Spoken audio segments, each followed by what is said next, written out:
My mother-in-law's attempt to brand me an unfit parent inadvertently led me to expose her as an abusive grandmother.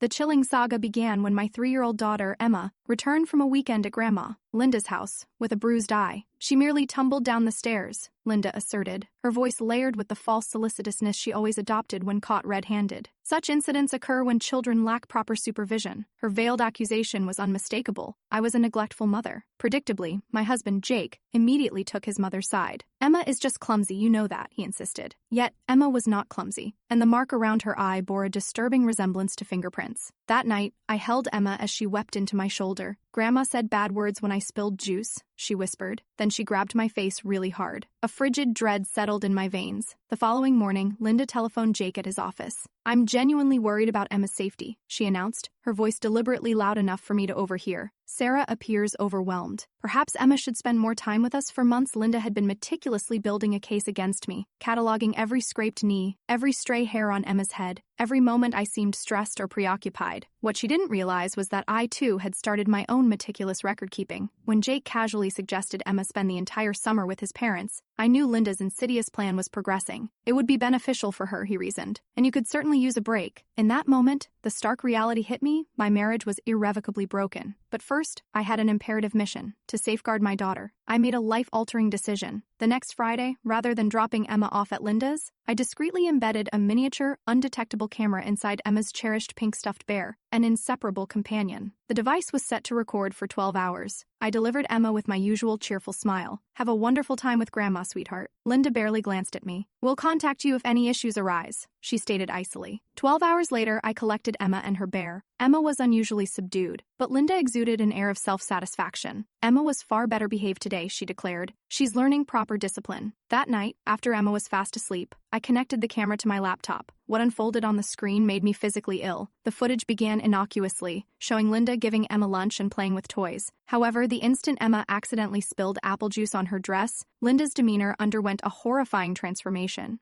"You idiotic little brat," she hissed, seizing Emma's arm so forcefully that my daughter yelped. "Just like your mother, clumsy and worthless." I watched in mounting horror as Linda dragged Emma to the bathroom, forcing her to stand in the corner for 2 agonizing hours. When Emma began to cry, Linda shrieked at her to be silent. "Nobody cares about your tears," Linda sneered. "Your mother doesn't want you. That's why you're here." The most harrowing moment arrived when Emma timidly requested water. Linda grabbed her by the shoulders and shook her violently. "What did I tell you about asking for things? You receive what I give you." She then locked Emma in the guest bedroom for 3 hours. I could hear my daughter's desperate sobs through the door, pleading to be let out. "Please, Grandma, I'll be good," Emma's tiny voice pleaded. "You should have considered that before being such a brat," Linda retorted from the other side. When Emma, overcome with terror, wet herself, Linda forced her to remain seated in her soiled clothes as punishment. "This is what happens to bad girls," she proclaimed. "Now you know how disgusting you are." I had to pause the video repeatedly to vomit. This woman had been alone with my daughter dozens of times over the past year. The footage was devastating, but I recognized that a single incident, however egregious, might not be enough to permanently secure Emma's safety. The following weekend, I deployed another recording device, this time sewn into Emma's jacket. The results were even more disturbing. Linda had invited her neighbor, Margaret, over, and they spent the afternoon dissecting Emma's every move, treating her like a scientific specimen. "Observe her posture," Margaret remarked, sipping tea as Emma stood trembling in the center of the room. "Evidently no discipline at home." "Sarah simply lacks the ability to raise a child," Linda agreed, circling Emma like a predator. "That's precisely why Emma needs to reside here permanently." They compelled Emma to stand perfectly still in the living room as they cataloged her flaws in excruciating detail. "Feet together, back straight, chin up," Linda commanded. "This is how proper young ladies stand." When Emma's arms grew weary and drooped slightly, Linda sharply slapped her hands with a wooden ruler she kept specifically for these sessions. "We'll continue until you get it right," she stated with cold satisfaction. "Your mother never imparted proper behavior, but I will." They made her practice for an hour and 15 minutes, each error earning a stinging slap or a scathing critique. I watched my daughter's spirit fracture further with every cruel comment. "Look at those fingernails," Margaret observed, leaning close to Emma's trembling hands. "Filthy."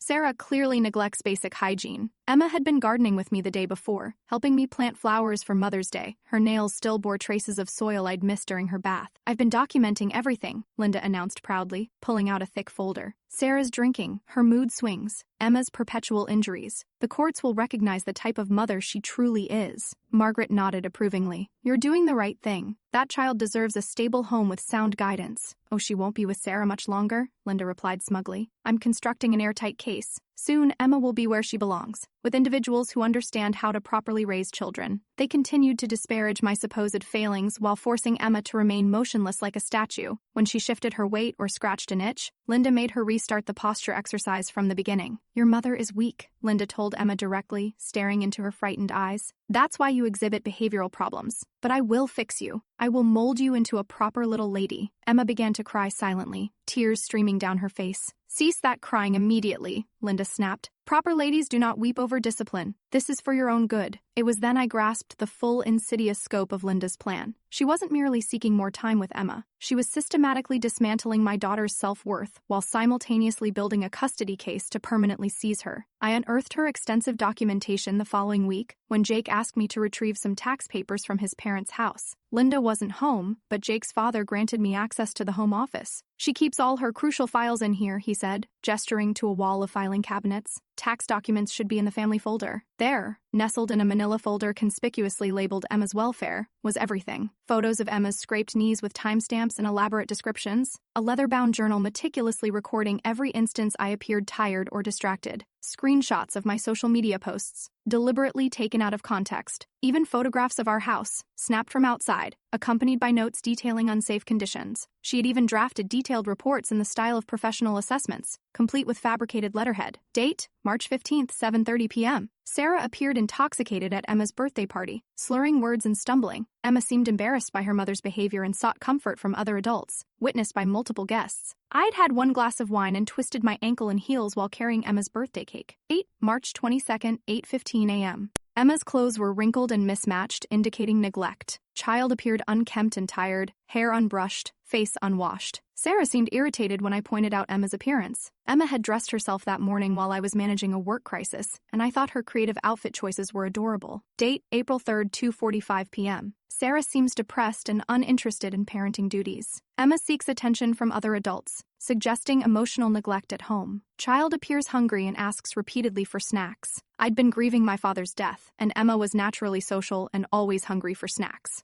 April 10th, 4:20 p.m. found Emma playing unsupervised near the pool area during family gathering. Sarah was nowhere to be found. Child could have drowned. When confronted, Sarah became defensive and angry. I'd been in the bathroom for 3 minutes, and the pool had a locked safety gate. These entries stretched for pages, each one twisting normal parenting moments into damning evidence of my unfitness. Linda had been observing and documenting our lives for months, taking photos through our windows, timing my every move, and interpreting everything through the sinister lens of neglect. At the bottom of the file was a business card for a family lawyer specializing in grandparents' rights, alongside detailed notes about my supposed mental health issues and drinking problems. She had even delved into my medical history, unearthing my prescription for anxiety medication after my father's death, which she meticulously documented as evidence of my instability. But there was more. I discovered a folder labeled character references, filled with statements from people in our community. Linda had evidently been waging a quiet whisper campaign about my parenting for months, carefully planting seeds of doubt about my fitness as a mother. Mrs. Henderson from the church had written, Sarah seems distracted during services. Emma often seeks attention from other adults. The child appears to be hungry for affection, which suggests emotional neglect at home. The pediatrician's receptionist had contributed, Sarah appears overly anxious during appointments, asks excessive questions that suggest she's out of her depth with normal childhood development. Emma seems more comfortable with medical staff than with her mother. Even our mailman had been recruited. I've noticed that little girl plays outside alone frequently. Mother works from home but doesn't seem to supervise closely. Child has approached me several times seeking adult attention. Every normal aspect of our life had been weaponized against me. Linda had twisted Emma's friendliness into proof of neglect, my work-from-home schedule into negligence, and my natural parental concern into an anxiety disorder. The most damning item was a folder labeled Professional Evaluation. Linda had somehow persuaded Emma's preschool teacher to document concerning behaviors. The though I strongly suspected the teacher had no inkling of how her observations would be used. Emma exhibits anxiety around loud noises and unexpected touch, the teacher had written. She apologizes excessively for normal childhood mistakes and seems fearful of authority figures. These behaviors have become more pronounced over the past few months. These were, in fact, classic symptoms of abuse, but Linda was artfully presenting them as evidence that I was the abuser, when in reality, they were direct indicators of Linda's own treatment of Emma. That night, I meticulously copied everything and began to plot my counterattack. I realized I was dealing with someone far more dangerous and calculating than I had ever imagined. I delved into Linda's past, something I had never bothered to do before marrying Jake. What I uncovered was both enlightening and terrifying. 3 previous jobs as a nanny, all concluding with enigmatic misunderstandings with the families. A neighbor's complaint about her treatment of her own pets, which had been dismissed due to Linda's impeccable local reputation. Most damningly, a sealed juvenile record for Jake's older sister Rachel, whom I had never met, but whom Linda always dismissed as unstable. As I explored public records further, a disturbing pattern emerged. Every family Linda had worked for had experienced some form of crisis shortly after her employment ended. One family endured a bitter custody battle. Another faced Child Protective Services investigations. A third saw their teenage daughter run away from home. When I tentatively asked Jake about his sister that evening, his face visibly paled. "Rachel doesn't speak to the family anymore," he said quietly. "Mom says she's unstable, had some kind of breakdown in college, and blamed our family for everything that went wrong in her life." "What kind of breakdown?" I pressed. "I don't know the specifics," he replied, shifting uncomfortably. "She started saying crazy things about our childhood, fabricating stories about Mom being abusive. The therapist said she was having false memories or something like that." This sounded eerily familiar. Linda's modus operandi was becoming chillingly clear. She manufactured chaos, then positioned herself as the indispensable solution. "When was the last time you spoke to Rachel?" I inquired. Jake shrugged uncomfortably. "Maybe 10 years. She sent a card when Emma was born, but Mom threw it away. Said Rachel's influence would be toxic for a new baby, that she might try to fill Emma's head with the same lies she'd been spreading about our family. I hired a private investigator to locate Rachel.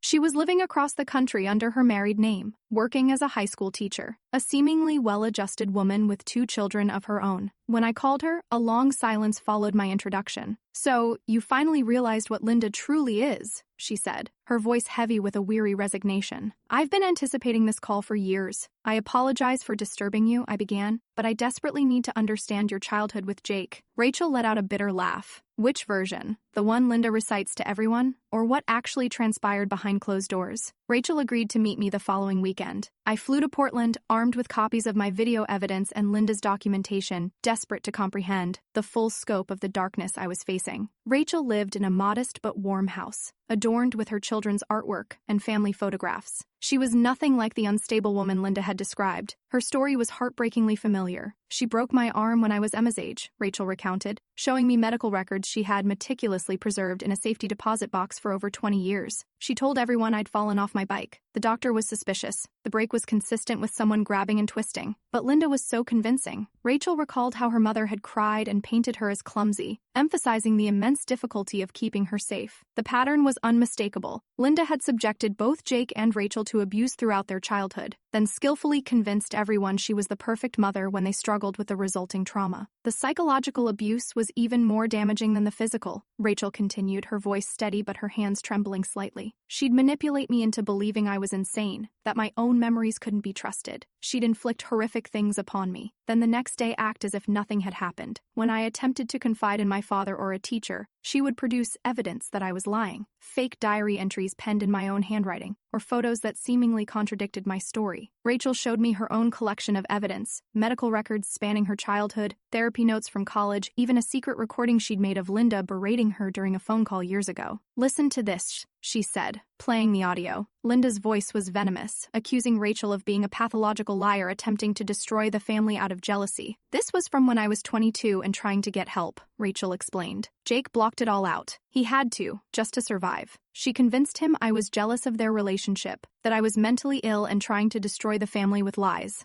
He was her golden child, as long as he never questioned her version of reality." "How did you break free?" I asked. I cut off all contact for 5 years, she responded, underwent intensive therapy, built a life far from her influence. When I met my husband, I had to learn what normal relationships looked like. It took years to trust my own memories and feelings again. She watched my videos with growing horror and profound recognition. This is precisely what she did to us, she said, tears streaming down her face. The isolation, the criticism, the way she makes the child feel responsible for the abuse. She's doing to Emma exactly what she did to me. Will you help me? I asked. I've been waiting 20 years for someone to ask, she replied. Rachel provided me with comprehensive documentation of Linda's abuse pattern, including the names of the families she had worked for and the ensuing chaos that had followed her employment. Together, we constructed a devastatingly clear picture of a woman who systematically dismantled families while ingeniously positioning herself as their savior. Armed with Rachel's testimony and documentation, I returned home and confronted Jake directly. Your mother is abusing Emma, I stated, presenting him with the videos. He watched in stunned silence as Linda screamed at our daughter, confined her to rooms, and forced her to stand in wet clothes. I could see him grappling with intense cognitive dissonance, the image of the loving mother he cherished battling against the irrefutable evidence before his eyes. This isn't real, he whispered, his face ashen. You've edited this somehow. Call your sister, I said, handing him Rachel's phone number. She'll tell you. The conversation lasted 3 hours. I could hear Rachel's voice through the phone, gentle yet firm, guiding Jake through memories he had buried deep. She reminded him of incidents from their shared childhood, times he had hidden in closets, nights he had wet the bed from fear, the way Linda would hurt Rachel and then comfort him afterward, implicitly making him complicit in the abuse. When he finally hung up, he was sobbing like a shattered child. I remember now. He choked through his tears. I remember hiding in the closet when she'd lose her temper. I remember Rachel trying to protect me, taking the blame for things I did. I remember being so terrified of making her angry. He looked at me with broken eyes. How could I have allowed her near Emma? How could I not have seen it? Because you were conditioned not to see it, I said gently. She spent your entire childhood training you to doubt your own perceptions, just as she's conditioning Emma now. The next morning, Jake called his mother with trembling hands. Emma will not be staying with you anymore, he stated simply. Linda's reaction was immediate and explosive.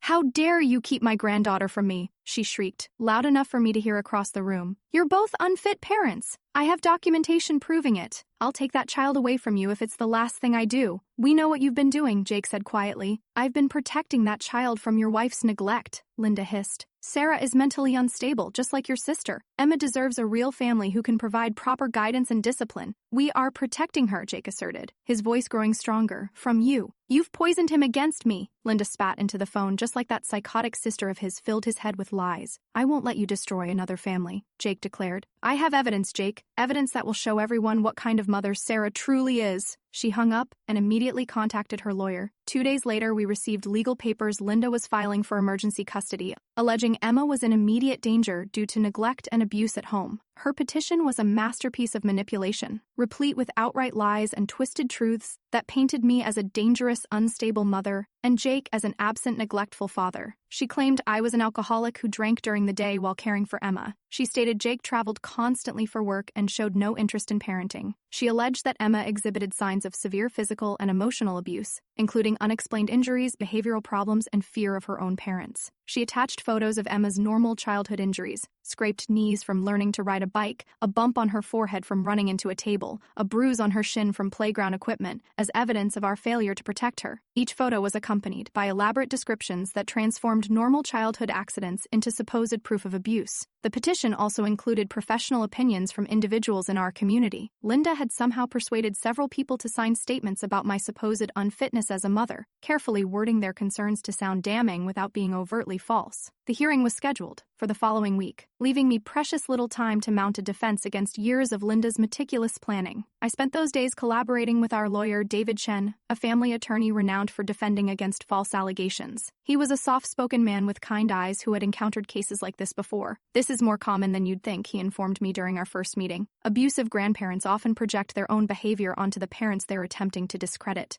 They construct false cases over months or years, carefully documenting normal parenting struggles as evidence of abuse. I compiled my video evidence, Rachel's testimony, Linda's employment history, and medical records unequivocally showing the generational pattern of abuse. Most crucially, I arranged for Emma to be interviewed by Dr. Sarah Martinez, a highly respected child psychologist specializing in abuse cases. The interview with Dr. Martinez was heartbreaking. Emma, typically chatty and outgoing, became quiet and withdrawn when questioned about her grandmother. She produced drawings no 3-year-old should be capable capable of creating, images of profound fear and powerlessness that spoke of trauma far beyond her tender years. Emma is exhibiting classic signs of emotional abuse, Dr. Martinez told me after the session, but she's also demonstrating remarkable resilience. You've done an excellent job creating a safe environment for her to process what she's experienced. The hearing was unlike anything I had ever witnessed. The courtroom was packed with Linda's loyal supporters, people from her church, neighbors, family friends who had no inkling of her true character behind closed doors. Linda arrived with her lawyer, impeccably dressed in a conservative navy suit that projected the image of a perfect, benevolent grandmother. She had even brought tissues, keeping them prominently displayed on the table, poised for her performance. She testified tearfully about Emma's concerning behaviors and my obvious neglect, portraying herself as a reluctant whistleblower who had exhausted every other avenue before resorting to legal action. That child is crying out for help, she declared, dabbing her eyes with practiced precision. She arrives at my house, anxious and fearful. When I attempt to comfort her, she flinches as if she's been struck. I've tried to collaborate with Sarah, to offer support and guidance, but she becomes defensive and angry whenever I express concern. Her lawyer methodically presented their evidence, the photos, the meticulously fabricated documentation, and character witnesses who lauded Linda's wonderful reputation as a grandmother and a pillar of the community. The pediatrician's receptionist took the stand. Mrs. Morrison always accompanies Emma to appointments. She asks thoughtful questions and clearly cares deeply about the child's well-being. Sarah seems distracted and overwhelmed, constantly inquiring about normal childhood developments as if she doesn't understand her own child. Mrs. Henderson from church testified, Linda is devoted to that little girl. She's always discussing Emma's development and expressing concern about the home environment. She's mentioned several times that she's worried about Emma's safety. Even our neighbor spoke against me. Emma spends a considerable amount of time outside unsupervised. I've seen her playing near the street while Sarah is inside working on her computer. The child often approaches adults in the neighborhood seeking attention. Linda's lawyer masterfully painted a picture of a caring grandmother striving to rescue her grandchild from neglectful parents who were either too proud or too damaged to accept help. My client has reluctantly come forward, the lawyer concluded, because she genuinely fears for Emma's safety. The evidence clearly demonstrates a pattern of neglect and possible abuse. Emma deserves a stable, loving home with adults who can provide proper care and guidance. I watched the judge's face during Linda's presentation, desperately trying to decipher his expression. He appeared sympathetic to her narrative, nodding in agreement with her testimony. My heart sank as I realized how utterly convincing she was, how flawlessly she had constructed her deceitful case. Then it was our turn. David Chen rose slowly and addressed the court with quiet, unwavering confidence. Your Honor, we are assembled here today because the petitioner has systematically abused her granddaughter while concurrently fabricating a false case against the child's loving parents. What you are about to witness will undoubtedly shock you, but it represents the unvarnished truth about Linda Morrison. He played the first video. The courtroom fell into a profound silence as Linda's authentic voice filled the room, harsh and cruel, a stark and horrifying contrast to her gentle testimony. You idiotic little brat, just like your mother, clumsy and worthless. I observed Linda's face as her own words echoed. For a fleeting moment, her carefully constructed mask fractured, and I caught a glimpse of raw fury flash across her features before she regained her composure. We played clip after clip, Linda screaming at Emma, grabbing her roughly, confining her to rooms, making vicious comments about her granddaughter's appearance and behavior. The disjunction between the poised woman on the witness stand and the monstrous figure in the videos was jarring. The judge's expression grew progressively darker with each video, his initial sympathy for Linda evaporating entirely as he witnessed her systematic abuse of a 3-year-old child. Your Honor, Linda's lawyer stammered, these videos are clearly edited or taken out of context. My client was merely attempting to provide discipline and structure. Are you claiming this is not your client's voice? David asked pointedly. The lawyer had no response. The videos were demonstrably unedited, showing continuous footage of Linda's abuse. We then played the audio of Linda discussing her elaborate plan to secure custody with her friend Margaret, her cruel remarks about Emma's supposed defects, her systematic emotional abuse designed to crush a 3-year-old's spirit. The room was silent save for the sound of Linda sobbing on the recording, not tears of remorse, but frustrated rage at a child who refused to conform to her impossible demands. Next, Rachel took the stand. She testified about her childhood with remarkable calm and composure, speaking clearly about decades of abuse while maintaining her dignity. She presented the court with medical records spanning years, documenting injuries that could not be explained by normal childhood accidents. Emergency room visits where doctors had noted suspicious patterns. My mother is exceptionally skilled at appearing concerned, Rachel said, looking directly at Linda. But behind closed doors, she is a predator who systematically targets the most vulnerable family members. She destroyed my childhood, convinced everyone I was mentally ill when I sought help, and now she's doing the very same thing to Emma. Linda's lawyer attempted to discredit Rachel during cross-examination, implying she was unstable and seeking attention. "Ma'am, isn't it true that you've been estranged from your family for years due to mental health issues?" Rachel offered a sad smile. "I've been estranged from my abuser for years due to her mental health issues. There's a significant difference." The child psychologist testified next, presenting Emma's disturbing drawings and explaining their profound significance. "Emma displays classic signs of emotional abuse," Dr. Martinez explained. "She flinches when touched unexpectedly, apologizes constantly for normal behavior, and exhibits severe anxiety around authority figures." She then presented Emma's artwork from their sessions. When asked to draw her family, Emma had depicted herself, her parents, and several friends in bright, vibrant colors. When specifically asked about her grandmother, Emma had produced unsettling images: a large, angry face with sharp teeth hovering over a tiny figure, a little girl locked in a box, a woman with claws reaching for a crying child. The child described feeling scared and confused at her grandmother's house. Dr. Martinez continued, "She believes she's bad, and that's why these things happen to her. This kind of self-blame is typical in abuse victims who are too young to comprehend that they are not responsible for adult behavior." "In your professional opinion," David asked, "who poses a threat to this child's well-being?" "Absolutely the grandmother," Dr. Martinez replied without hesitation. "Emma shows no signs of abuse in her primary home. Her parents have created a secure, loving environment where she can express herself freely.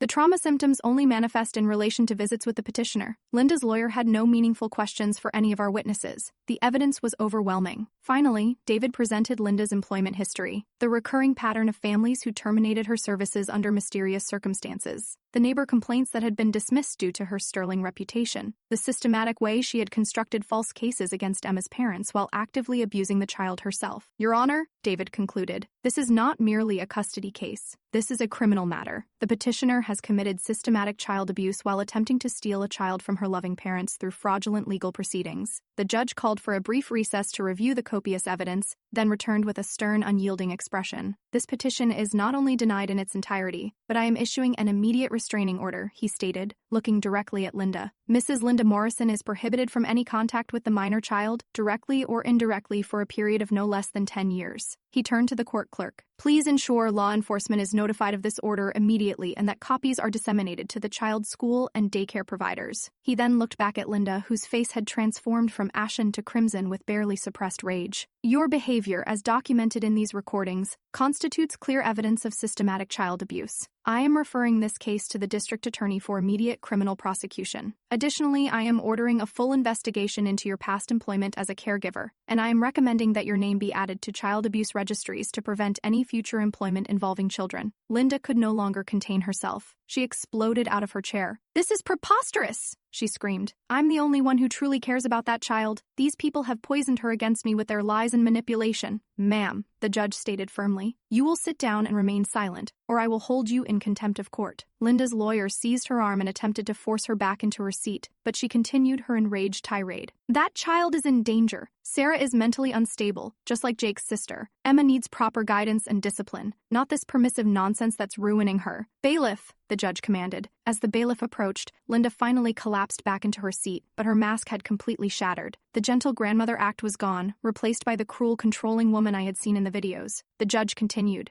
"I've been on this bench for 15 years, and I've rarely witnessed such unequivocal evidence of systematic child abuse disguised as concern. The petitioner's actions represent a danger not just to this child, but potentially to other children in the community." He paused, scanning the courtroom at Linda's supporters, many of whom now looked utterly shocked and bewildered. "I want to be unequivocally clear about what transpired here today. This was not a case of a loving grandmother expressing legitimate concerns. This was a predator utilizing the legal system to perpetuate her abuse of a child, while simultaneously attempting to discredit the very parents who were protecting that child from harm." Linda sat in stunned silence, finally comprehending that her meticulously crafted plan had not only failed but had utterly destroyed her. "But I wasn't finished. Outside the courthouse, I distributed copies of the videos to the local news station and several national media outlets specializing in child abuse stories. Linda's carefully cultivated reputation in our small town evaporated overnight. The story ran on the evening news with the headline, "Respected Grandmother Caught Abusing Toddler on Hidden Camera." They interviewed Dr. Martinez about the subtle signs of child abuse, showed selected clips from the recordings with Emma's identity protected, and discussed how predators often present themselves as concerned caregivers. Within hours, the story had proliferated across social media and was picked up by larger news outlets. Linda's Bridge Club issued a formal statement, emphatically distancing themselves from her. Her church requested she step down from all ministries involving children. Neighbors who had lauded her parenting skills for decades suddenly recalled concerning incidents they had previously ignored or dismissed. 3 other families courageously came forward with their own unsettling experiences during Linda's babysitting. Children who had returned home upset or injured, explanations that hadn't quite made sense, their own gut feelings that something was amiss, but which they had dismissed due to Linda's impeccable reputation. One mother, Jennifer Walsh, shared her story on local news. "My daughter, Emma," also named Emma, coincidentally, was 7 when Linda babysat for us. She came home one night and said Linda made her stand in the corner for hours because she couldn't tie her shoes fast enough. When I questioned Linda about it, she said Emma was exaggerating and that children often fabricate stories to avoid consequences. I believed her because everyone said she was wonderful with kids. Another family disclosed that their son had become terrified to stay with Linda after she forced him to eat food he was severely allergic to as discipline for being too picky. They had simply switched babysitters but never reported the incident because they doubted their child's version of events. The criminal case progressed swiftly. With the irrefutable video evidence, multiple corroborating witnesses, and Linda's incriminating outburst in court, the district attorney possessed an airtight case. Linda initially attempted to fight the charges, claiming the videos were doctored and that she was the victim of a malicious conspiracy. But when confronted with overwhelming evidence, including expert analysis confirming the video's authenticity, she had no choice but to accept a plea deal. She pleaded guilty to child endangerment, filing false reports, and perjury. She received a sentence of 2 years in prison, followed by 5 years of probation, 500 hours of community service, mandatory psychological counseling, and a permanent ban from working with children in any capacity. The judge also ordered her to pay for Emma's therapy and issued a lifetime restraining order that extended to any future children in our family. "Your actions have traumatized an innocent child and violated the sacred trust between a grandparent and grandchild," the judge told her during sentencing. "You used your position of authority and respect in the community to systematically abuse a vulnerable child while attempting to destroy her family through fraudulent legal proceedings." Linda stood silently during sentencing, no longer bothering with her feigned concerned grandmother act. The mask was permanently off. Jake struggled profoundly with the devastating revelations about his mother, but he remained steadfast in his commitment to protecting Emma and processing his own deeply buried trauma. We began family counseling together, working with a therapist specializing in generational abuse patterns. "I spent my entire life believing her version of events," he confessed, during one particularly difficult session. "She convinced me that Rachel was crazy, that my memories couldn't be trusted, that questioning her meant I was being disloyal to family. Survivors often protect their abusers," our therapist explained patiently. "It's a psychological defense mechanism that helps children survive trauma. You were conditioned from birth to prioritize your mother's emotions over your own safety and perceptions." Jake worked incredibly hard to deprogram years of manipulation and gaslighting. He began having regular phone calls with Rachel, slowly rebuilding their relationship and processing their shared trauma. Watching him reconnect with his sister was beautiful. They had so much healing to do together. Emma also began therapy specifically designed for young trauma survivors, delivered in age-appropriate ways. She learned that adults should never harm children, that it's acceptable to speak the truth about frightening experiences, and that she was loved unconditionally, regardless of her behavior. Her progress was remarkable. The night terrors ceased within a month. She started laughing freely again, the spontaneous, joyful laughter of a child who feels truly safe. The constant apologizing faded as she learned that making mistakes was normal and would not result in punishment or rejection. "Grandma Linda was sick in her heart," Emma told me one day while we were coloring together. "But you and Daddy keep me safe now." 6 months after the trial, we relocated across the country for Jake's job transfer. A much-needed fresh start, far from Linda's lingering influence and the insidious small-town gossip that never truly dies, even after the truth comes to light. Emma thrived immediately in her new preschool. She made friends easily and showed no lingering signs of the anxiety and hypervigilance that had characterized her behavior during the period of abuse. Her new teacher, Mrs. Rodriguez, pulled me aside after the first week. "Emma is such a confident, happy child," she said with genuine warmth. "She advocates for herself, demonstrates real empathy for others, and has wonderful emotional regulation for her age. Whatever you're doing, keep it up." If only she knew the arduous journey we had endured to bring Emma to this healthy place. One evening, as I was tucking her into bed in our new house, she looked up at me with those big brown eyes. that had seemed to carry too much weight for her age. "Mommy, why was Grandma Linda so mean to me?" I chose my words carefully, as I always did when discussing the past. Some people have a sickness in their hearts that makes them want to hurt others, especially people who are smaller and can't protect themselves, I said gently. But that was never ever your fault. You're a wonderful little girl who deserves only kindness and love. She nodded solemnly, processing this in her 3-year-old way. I'm glad she can't hurt me anymore. She can't, I promised, stroking her hair, and she never will again. 2 years later, Linda brazenly violated her restraining order by appearing at Emma's new school. Having somehow tracked down our location, a vigilant teacher spotted her lurking near the playground during recess and immediately alerted the police and administration. She was arrested within minutes and charged with violating a protective order and attempted child abduction. This time, there was no plea deal. She spent 8 months in jail and was released only to be immediately transferred to a psychiatric facility for evaluation. When she was finally released, she moved to another state entirely. We haven't heard from her since, though our lawyer maintains a standing order to be notified if she ever attempts to contact us or ascertain our whereabouts. Jake and I ultimately divorced 2 years after the trial. The trauma had damaged our relationship too deeply to repair, despite our sincere efforts in counseling. We both carried too much guilt, him for failing to protect Emma from his mother, me for not recognizing the insidious signs sooner. However, we successfully co-parent, united in our unwavering commitment to Emma's well-being. She feels secure and cherished in both of our homes, and we've both undertaken extensive personal work to ensure we never repeat the damaging patterns we learned in our own childhoods. Emma is 8 now, a confident and joyful child. She participates in numerous activities, enjoys close friendships, and shows no lasting effects from Linda's abuse. She doesn't remember much about her grandmother anymore, which is precisely how we wanted it. Her child psychologist confirms this is a normal and healthy outcome. Young children often do not retain detailed memories of trauma if they are removed from the situation swiftly and provided with proper support to heal. Sometimes people ask me if I feel guilty about demolishing Linda's reputation and family relationships. I don't, not even in the slightest. She made her choices when she decided to harm a defenseless child. She chose to systematically abuse Emma while constructing a false case against me. She chose to wield the legal system as a weapon to perpetuate her abuse. I simply ensured that everyone knew who she truly was. The ripple effects of exposing Linda extended far beyond our immediate family. The state launched a comprehensive investigation into her past employment and uncovered a disturbing pattern of complaints that had been dismissed or buried because of her sterling reputation in the community. New legislation was passed, mandating enhanced background checks for private caregivers and compulsory reporting training for all childcare providers. Teachers and doctors received additional training on recognizing emotional abuse, cleverly disguised as discipline or concern. Linda's case became a textbook example in child psychology courses, illustrating how predators exploit their reputation and social standing to access victims. Several universities now utilize our case study to educate future social workers and family lawyers. Most importantly, Emma grew up understanding that she is valued and protected. She confidently expresses herself when something troubles her. She establishes appropriate boundaries with adults. She knows she deserves kindness and respect from everyone in her life. Linda attempted to shatter Emma's spirit and steal her identity as a loved, worthy child. Instead, she inadvertently made Emma stronger and more resilient.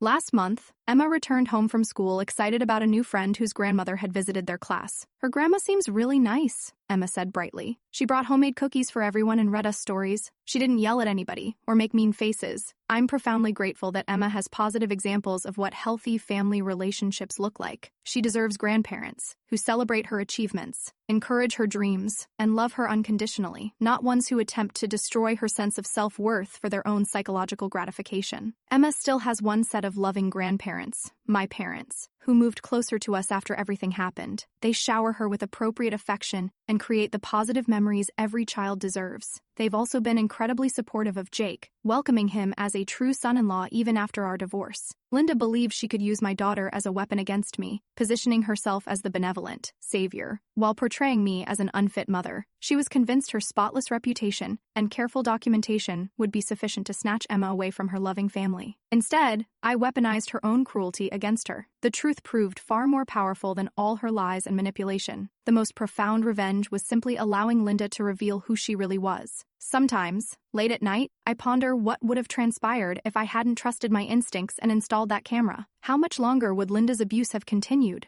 How much irreparable psychological damage would she have inflicted on Emma's developing sense of self? The thought fills me with dread, but I am eternally grateful every day that I acted when I did. Emma knows she is loved, protected, and valued exactly as she is. She knows that adults who genuinely care about children do not hurt them, manipulate them, or try to turn them against their parents. She knows that when someone attempts to harm her, there are people who will fight fiercely to keep her safe. Most importantly, she has learned that her voice matters, that speaking up about uncomfortable situations is not only acceptable but necessary. This lesson will serve her well throughout her life, and that's a lesson worth all the pain we endured to learn it. That's how I knew that protecting Emma was worth destroying Linda's entire facade of respectability. The truth always prevails in the end.